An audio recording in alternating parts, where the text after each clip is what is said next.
I want to take this time to thank everybody for their support of myself, Mark, and the music and mental health movement.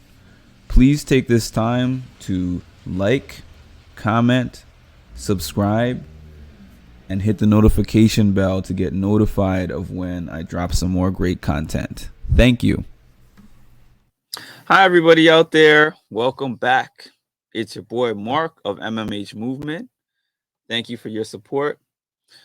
I have another topic that I want to drop on y'all today, which is about fan heckling in games. How much is too much? And before I get into the topic, I'm just going to show this little clip that made me think of that. Hey, bro, you better get this together. That receipt not airline. Look, he mad. Look at him. You sick. Hey, bro, you better get this together. That receipt not airline. Look, he mad. Look at him. You sick.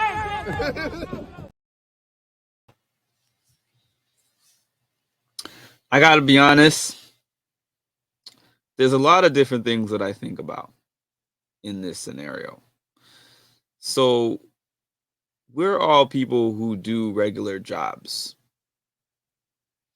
Most of you watching this video are people that do like regular things with our lives. We're not playing a professional sport for a living.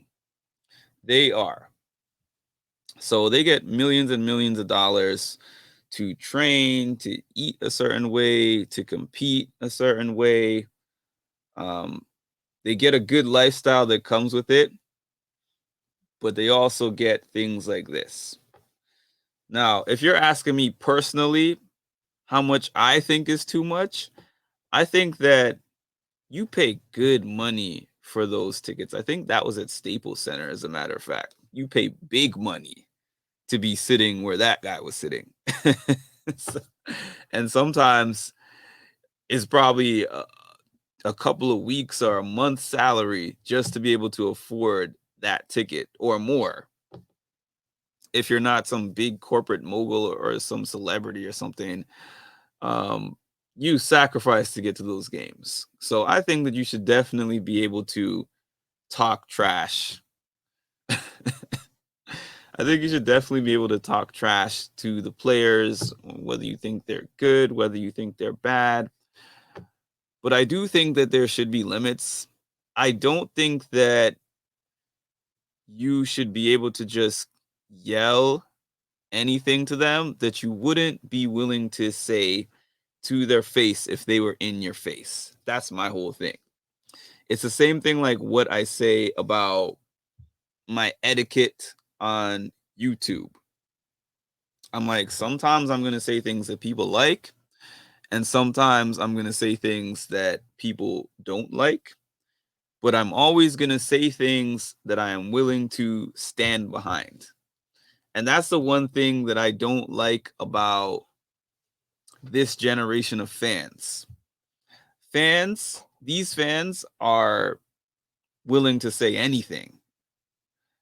Talk about your family, talk about your mama, talk about your wife, your kids. Like there's nothing that's off limits for the fans. And I think that that kind of thing takes away from the game.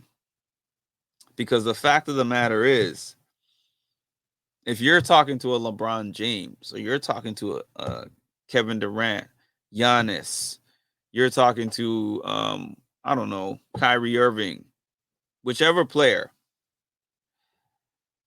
and they are responsive to you and it takes them to a space where they could potentially fight you.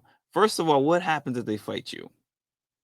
What happens if LeBron James doesn't just stop right there and let the security hold him back and he just walks over to the guy and punches him in the face? He's going to have a severe consequence, and that guy is going to have a glow up. It's one of the unfortunate things, I think, especially about basketball more than other sports, because in basketball, the fans are like right there.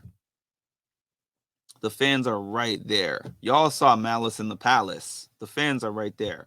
It's not like a football game or a hockey game or a baseball game where the fans are kind of up here. They can yell at you, but they're not right there where they could be in your ear, or you could dive for a loose ball and be within the crowd. But I know that is just something that a lot of these players have to deal with. I've seen a lot of players tell the refs nowadays, this person said this, I want them kicked out. This person said that. That's pretty much the best that you can do. But in certain environments, you're just going to get what you're going to get.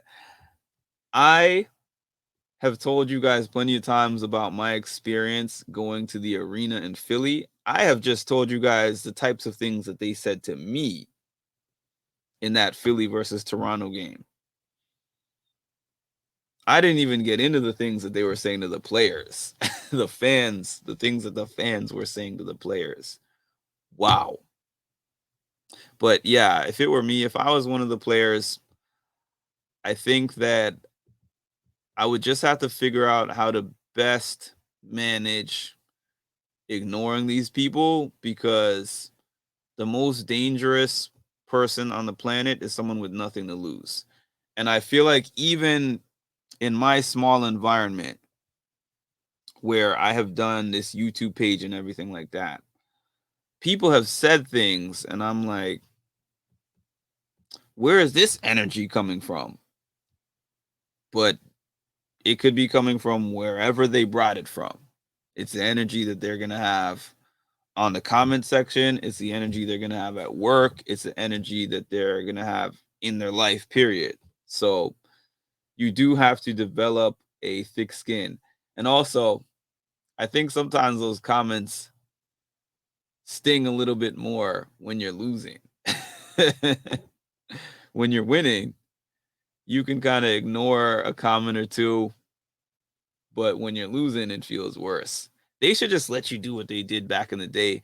I was watching a compilation video on YouTube of former NBA players just going into the stand and punching a fan in the face. and then they get suspended a few games, they come back. All is even Steven, fair and square. But in like the keyboard gangster era, it's not possible. Even if they're saying something wild to you, you confront. If you even take a step into the stands, you're suspended and fined, let alone going in there and handling it yourself. So I think that too far is like talking about somebody's family, um, taking personal digs at them about, parts of their life outside of the court. I think that you can talk any trash you want relating to their game, how they're playing that day. I think sometimes players are a little too sensitive to that part of the trash talking game when it comes to fans. I do also understand that they feel like you're not on the court, you're not playing, you can't even do this. And you're kind of cowardly because you don't have anything to lose, and I do. And all of that is true, but all of that has to be kept in mind when you're in that type of position. Now, that's in a perfect world. And it's not a perfect world. So, what's really going to happen is the majority of the people who make those comments are just going to make those comments, and they're going to have to eat that. Once in a while, when it's somebody who's very close to the court and they can hear them and see them very clearly, they're able to tell the refs. And the refs kick them out of the game.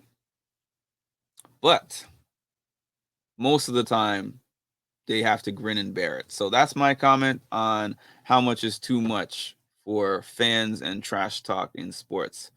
Hope to see y'all soon.